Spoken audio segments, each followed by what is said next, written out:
আসসালামু আলাইকুম। আমি মোহাম্মদ হারুনুর রশিদ, প্রভাষক দর্শন বিভাগ, কর্ণফুলী এজে চৌধুরী কলেজ, কর্ণফুলী, চট্টগ্রাম। আমি আজকে আলোচনা করব যুক্তিবিদ্যা প্রথম পত্র ষষ্ঠ অধ্যায়ের অমাধ্যম অনুমানের প্রকারভেদ প্রতিবর্তন সম্পর্কে। আমরা গত ক্লাসে আবর্তন সম্পর্কে আলোচনা করেছিলাম। আজকে আমাদের আলোচনার বিষয় প্রতিবর্তন। তাহলে আমরা আলোচনায় আসি। প্রতিবর্তন কাকে বলে?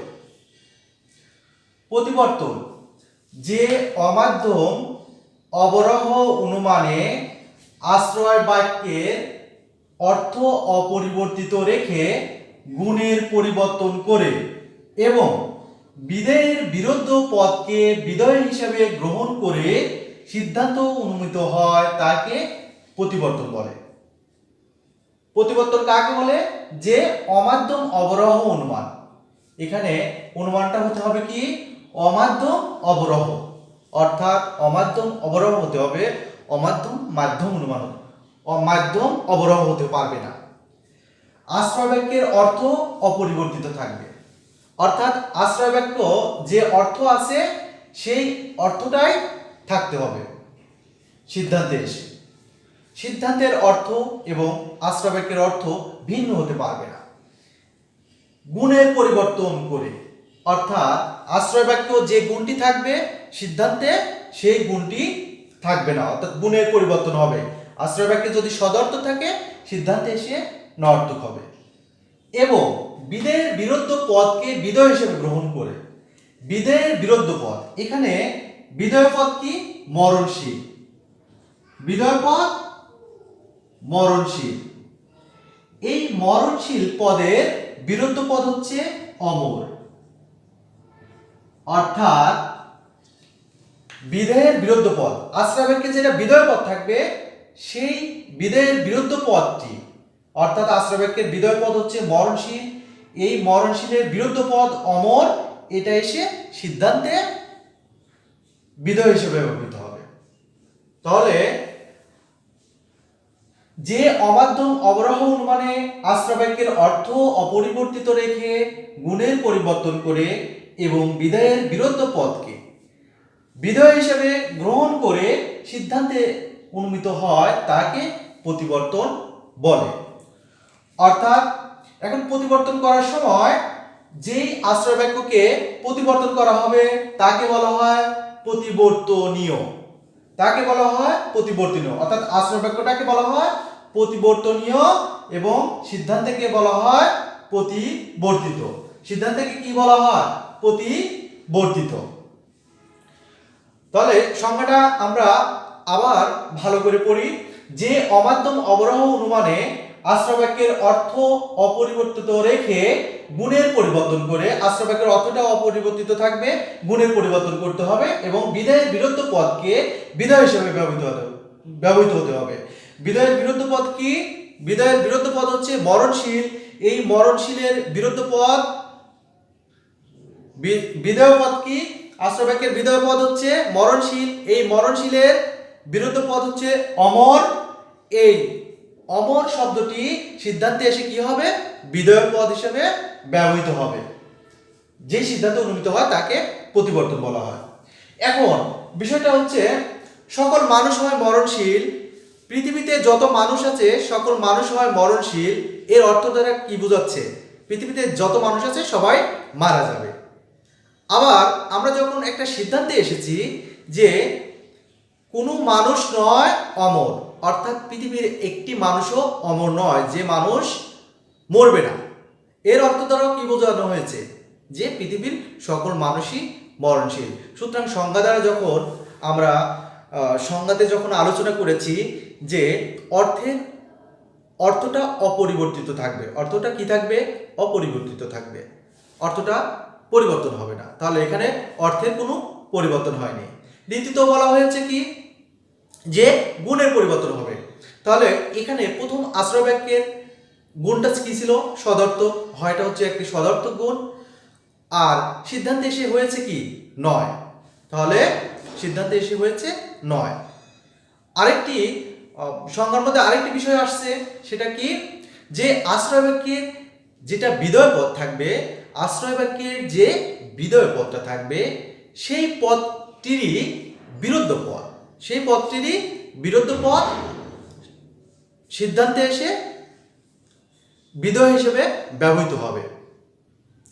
আমরা প্রতিবর্তনের সংজ্ঞা পড়েছি, প্রতিবর্তন কাকে বলে জেনেছি। প্রতিবর্তন করার কিছু নিয়ম রয়েছে, আমরা নিয়মাবলীগুলো জেনে নেই। আমরা প্রতিবর্তন করতে হলে যে নিয়মগুলো দরকার সেই নিয়মাবলীগুলো জেনে নেই। প্রতিবর্তনের মোট কয়টি নিয়মাবলী রয়েছে? 4টি নিয়ম রয়েছে। প্রতিবর্তন করার জন্য কয়টি নিয়ম আছে? 4টি নিয়ম আছে। 1 নম্বর, আশ্রয় বাক্যের উদ্দেশ্য পদ সিদ্ধান্তে উদ্দেশ্য হিসেবে ব্যবহৃত হবে। অর্থাৎ আশ্রয় বাক্যে যেটা উদ্দেশ্য পদ থাকবে, আশ্রয় বাক্যের উদ্দেশ্য পদটা সিদ্ধান্তে গিয়ে উদ্দেশ্য পদ হিসেবে ব্যবহৃত হবে। এখানে আশ্রয় বাক্যের উদ্দেশ্য পদ হচ্ছে দার্শনিক, সিদ্ধান্তে এসে কি হয়েছে? দার্শনিক। তাহলে নিয়ম 1 অনুযায়ী কি আশ্রয় বাক্যের উদ্দেশ্য পদ সিদ্ধান্তে এসে কি হবে? উদ্দেশ্য পদ হিসেবে ব্যবহৃত হবে। অর্থাৎ আশ্রয় বাক্যের উদ্দেশ্য পদটা সিদ্ধান্তে এসে উদ্দেশ্য পদ হিসেবে ব্যবহৃত হয়েছে। 2 নম্বর, আশ্রয় বাক্যের বিধেয়ের বিরুদ্ধ পদ, অর্থাৎ যেটা বিধেয় পদ আছে এই বিধেয়ের বিরুদ্ধ পদ কি? জ্ঞানীর বিরুদ্ধ পদ কি? অজ্ঞানী। এই বিধেয়ের বিরুদ্ধ পদ বিধেয়ের বিরুদ্ধ পদ সিদ্ধান্তে বিধেয় হিসেবে ব্যবহৃত হবে। সিদ্ধান্তে এসে কি হবে?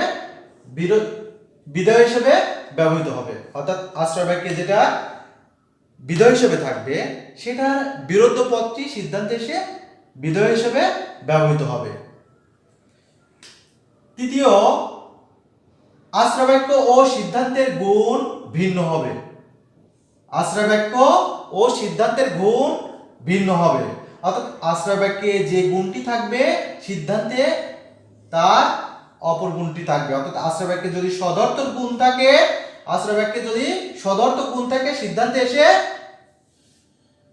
নচর্থক গুণ হবে। অর্থাৎ আশ্রয় বাক্য এবং সিদ্ধান্তের গুণ কি হবে? ভিন্ন হবে।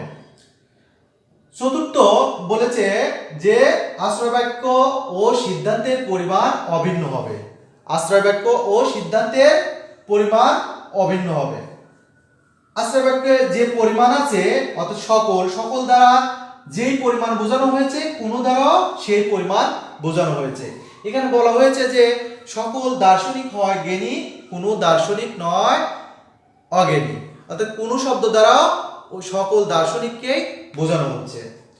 আর সংজ্ঞার মধ্যে আমরা আরেকটি বিষয় পড়েছিলাম যে আশ্রয় বাক্যের অর্থ অপরিবর্তিত থাকবে। অর্থাৎ আশ্রয় বাক্যের অর্থটা কোনো পরিবর্তন হবে না। এখানে সকল দার্শনিক হয় জ্ঞানী, কোনো দার্শনিক নাই অজ্ঞানী। অর্থাৎ পৃথিবীতে এমন কোনো দার্শনিক নাই যে অজ্ঞানী। তাহলে আমরা আশ্রয় বাক্যের 4টি নিয়ম, আশ্রয় বাক্যের কয়টি নিয়ম? 4টি। এই 4টি নিয়ম সম্পর্কে আমরা জানলাম। আশ্রয় বাক্যের কয়টি নিয়ম? 4টি নিয়ম সম্পর্কে আমরা জানলাম। আমরা আবারও জেনে নেই, আশ্রয় বাক্যের উদ্দেশ্য পদ সিদ্ধান্তে উদ্দেশ্য হিসেবে ব্যবহৃত হবে। দ্বিতীয়ত, আশ্রয় বাক্যের বিধেয়ের বিরুদ্ধ পদ সিদ্ধান্তে বিধেয় হিসেবে ব্যবহৃত হবে। আশ্রয় বাক্য ও সিদ্ধান্তের গুণ অভিন্ন হবে। অর্থাৎ আশ্রয় বাক্য হয় সিদ্ধান্তে নয়।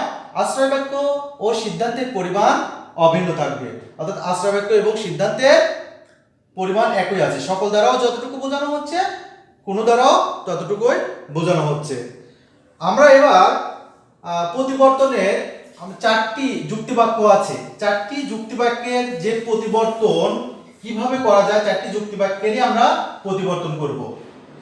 4টি যুক্তিবাক্য কি কি,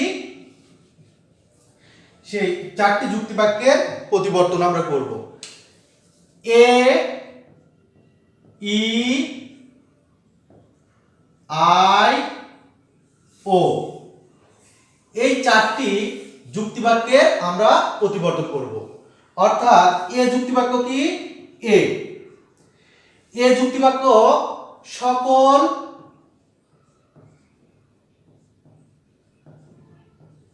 ফুল হয় সুন্দর। এখানে সকল ফুল হয় সুন্দর। তাহলে আমরা প্রতিবর্তন কোন বাক্যের প্রতিবর্তন করতেছি? এ বাক্যে। এ বাক্যের প্রতিবর্তন করতে গেলে আমাকে যেহেতু আমরা গুণের পরিবর্তন করব, হয় থাকলে নয়, আবার পরিমাণ একই থাকবে, সুতরাং এ এর পরিবর্তন হবে ই বাক্য। এ এর পরিবর্তন হবে ই বাক্য, অর্থাৎ এখানে কোনো গুণের কোনো পরিবর্তন হবে না। তাহলে এ যত পরিমাণ বোঝানো হবে ইও ততটুকু বোঝানো হবে। কোনো এর উদ্দেশ্য পদ কি আছে? ফুল আছে। তাহলে এখানে প্রথম নিয়ম অনুযায়ী কি হবে? প্রথম নিয়ম অনুযায়ী আশ্রয় বাক্যের উদ্দেশ্য পদ সিদ্ধান্তে এসে উদ্দেশ্য হবে। তাহলে আশ্রয় বাক্যের উদ্দেশ্য পদ ফুল, সিদ্ধান্তে ই বাক্যে সিদ্ধান্তে এসে ফুলটা উদ্দেশ্য পদ হিসেবে ব্যবহৃত হয়েছে। তৃতীয় নিয়ম অনুযায়ী কি? তৃতীয় নিয়ম অনুযায়ী যে আশ্রয় বাক্যের গুণ এবং সিদ্ধান্তের গুণ ভিন্ন হবে। তাহলে আশ্রয় বাক্যের গুণ আছে কি? হয়। সিদ্ধান্তের গুণ হবে কি? নয়। দ্বিতীয় নিয়ম অনুযায়ী আছে আশ্রয় বাক্যের বিধেয়ের বিরুদ্ধ পদ। তাহলে আশ্রয় বাক্যের বিধেয় পদ কি? সুন্দর। এই সুন্দর পদটির বিরুদ্ধ পদ কি? অসুন্দর।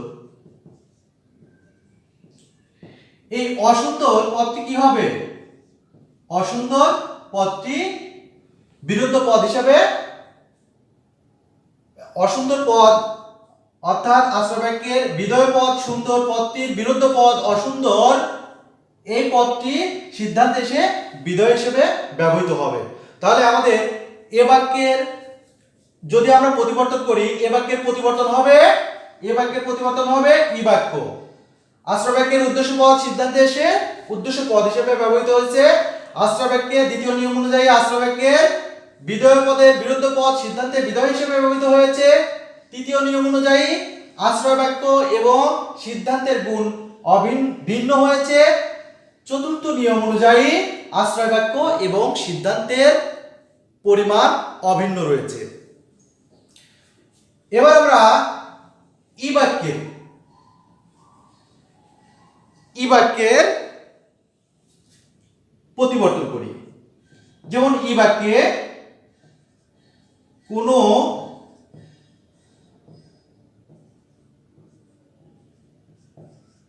মানুষ নয় অমর। এখন আমরা চতুর্থ নিয়ম অনুযায়ী জানি কি? চতুর্থ নিয়ম অনুযায়ী জানি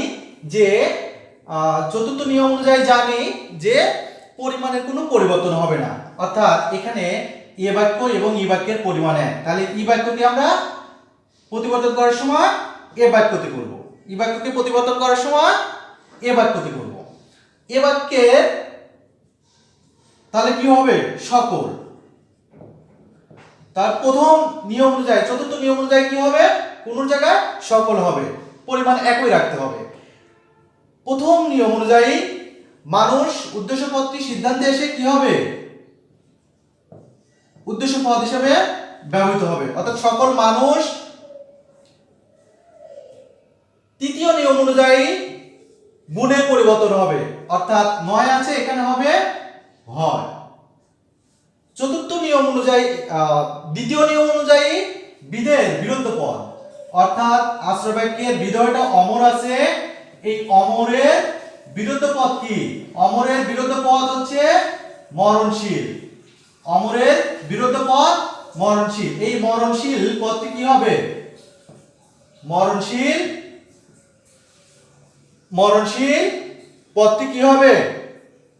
বিধেয় হিসেবে ব্যবহৃত হবে। মরণশীল পদটি বিধেয় হিসেবে ব্যবহৃত হবে। তাহলে আমাদের ই বাক্যের পরিবর্তন হয়েছে। তাহলে পরিবর্তনের নিয়ম অনুযায়ী দেখি ঠিক আছে নাকি? তাহলে পরিবর্তনের নিয়ম অনুযায়ী ই বাক্য যদি পরিমাণ ঠিক রাখতে চাই আমাকে এ বাক্যে করতে হবে, তাহলে পরিমাণ ঠিকই আছে, পরিমাণ একই আছে। দিয়ে প্রথম নিয়ম অনুযায়ী, এটা হচ্ছে চতুর্থ নিয়ম অনুযায়ী, প্রথম নিয়ম অনুযায়ী কি উদ্দেশ্য পদ সিদ্ধান্তে এসে উদ্দেশ্য পদ, আশ্রয় বাক্যের উদ্দেশ্য পদ সিদ্ধান্তে এসে উদ্দেশ্য পদ হবে। তৃতীয় নিয়ম অনুযায়ী আশ্রয় বাক্য এবং সিদ্ধান্তে গুণের পরিবর্তন হবে, অর্থাৎ গুণ অভিন্ন হবে, ভিন্ন হবে। দ্বিতীয় নিয়ম অনুযায়ী আশ্রয় বাক্যের বিধেয়ের বিরুদ্ধ পদ সিদ্ধান্তে এসে বিধেয় হিসেবে ব্যবহৃত হবে, সিদ্ধান্তে এসে বিধেয় হিসেবে ব্যবহৃত হবে। এবার আমরা করব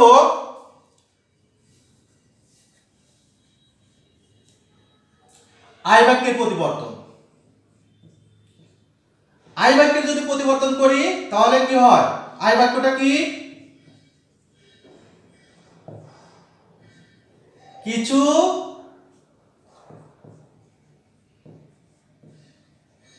শিক্ষিত মানুষ হয় সৎ। এটি একটি বিশেষ সদর্থক বাক্য। আয় বাক্যটা হচ্ছে বিশেষ সদর্থক বাক্য, অর্থাৎ এখানে কিছু আছে, অর্থাৎ আমাদের চতুর্থ নিয়ম অনুযায়ী আয় বাক্য কিছু, অর্থাৎ এখানে বিশেষ একটা বাক্য কিছু, তাহলে এটাকে পরিবর্তন করতে হলে কি করতে হবে? ও বাক্যে করতে হবে। তাহলে ও বাক্যেও কি আছে? কিছু আছে, কিছু। তাহলে প্রথম চতুর্থ নিয়ম অনুযায়ী পরিমাণ একই হবে।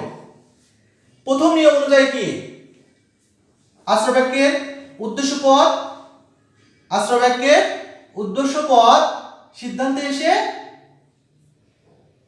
উদ্দেশ্য পদ হিসেবে ব্যবহৃত হবে। তাহলে এখানে শিক্ষিত, শিক্ষিত পদটি সিদ্ধান্তে এসে কি হয়েছে? শিক্ষিত পদটি সিদ্ধান্তে এসে উদ্দেশ্য পদ হয়েছে। শিক্ষিত মানুষ এই পদটি কি সিদ্ধান্তে এসে উদ্দেশ্য পদ হিসেবে ব্যবহৃত হয়েছে। হয়, তাহলে হয় এখানে সদর্থক আছে, এটা পরিবর্তন হয়ে কি হবে? নয় হবে। এটা তৃতীয় নিয়ম অনুযায়ী গুণের পরিবর্তন হবে। এখন সৎ এই পদটি কি? আশ্রয় বাক্যের আয় বাক্যের বিধেয় পদ। এই বিধেয় পদের বিরুদ্ধ পদ কি? অসৎ। বিধেয় পদের বিরুদ্ধ পদ কি? অসৎ। এই অসৎ পদটি এখানে এসে বিধেয় পদ হিসেবে ব্যবহৃত হবে। তাহলে আমরা আয় বাক্যের পরিবর্তন করেছি। দেখা যাক আয় বাক্যের পরিবর্তন কি করেছি, যে কিছু শিক্ষিত মানুষ হয় সৎ, এটা পরিবর্তিত হয়েছে কিছু শিক্ষিত মানুষ নয় অসৎ। এখানে নিয়মগুলো আমরা আবার দেখি। এক নম্বর নিয়ম কি? এক নম্বরে বলা হয়েছে, প্রথমত বলা হয়েছে, প্রথম নিয়মে বলা হয়েছে আশ্রয় বাক্যের উদ্দেশ্য পদ সিদ্ধান্তে উদ্দেশ্য পদ হিসেবে ব্যবহৃত হবে, অর্থাৎ আশ্রয় বাক্যের যে উদ্দেশ্য পদটা সিদ্ধান্তে সে উদ্দেশ্য পদ হয়েছে। দ্বিতীয় নিয়ম অনুযায়ী কি? আশ্রয় বাক্যের বিধেয় পদের বিরুদ্ধ পদ সিদ্ধান্তে এসে বিধেয় পদ হিসেবে ব্যবহৃত হয়েছে। তাহলে আশ্রয় বাক্যের বিধেয় পদ সৎ, এই সৎ পদের বিরুদ্ধ পদ হচ্ছে অসৎ, এই অসৎ পদটি সিদ্ধান্তে এসে বিধেয় হিসেবে ব্যবহৃত হয়েছে। দ্বিতীয় নিয়ম, তৃতীয় নিয়ম কি? আশ্রয় বাক্য এবং সিদ্ধান্তের গুণ অভিন্ন হবে, অর্থাৎ আশ্রয় বাক্য যদি হয় থাকে সিদ্ধান্তে এসে নয় হবে, আশ্রয় বাক্য নয় থাকলে সিদ্ধান্তে এসে হয় হবে। চতুর্থ নিয়ম অনুযায়ী যে আশ্রয় বাক্য এবং সিদ্ধান্তের গুণ, আশ্রয় বাক্য এবং সিদ্ধান্তের গুণ কি হবে? অভিন্ন হবে। আশ্রয় বাক্য এবং সিদ্ধান্তের গুণ অভিন্ন হবে। তাহলে প্রতিবর্তনের চারটি নিয়ম অনুযায়ী, প্রতিবর্তনের চারটি নিয়ম অনুযায়ী আমাদের আয় বাক্যেরও আমরা পরিবর্তন করেছি, আয় বাক্যেরও আমরা পরিবর্তন করেছি। এবার আমরা পরিবর্তন করব ও বাক্যে। ও বাক্যের পরিবর্তন করব। ও বাক্যের পরিবর্তন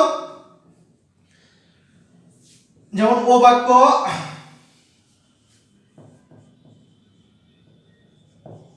কিছু মানুষ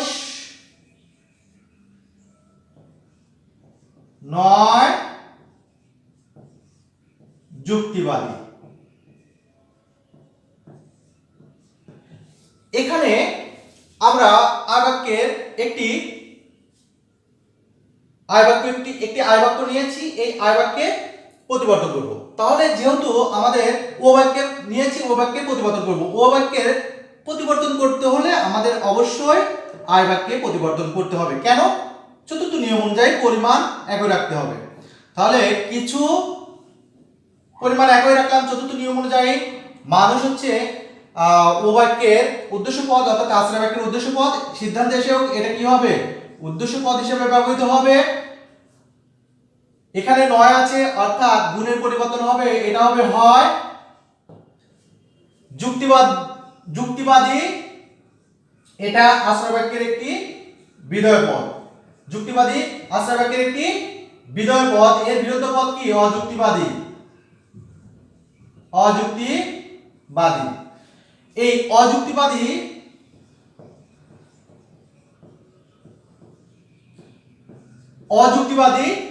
অযুক্তিবাদী পদটি কি হয়েছে? এখানে মানুষ অযুক্তিবাদী পদটি কি হয়েছে? সিদ্ধান্ত বিধেয় হিসেবে ব্যবহৃত হয়েছে। অর্থাৎ চারটি নিয়ম অনুযায়ী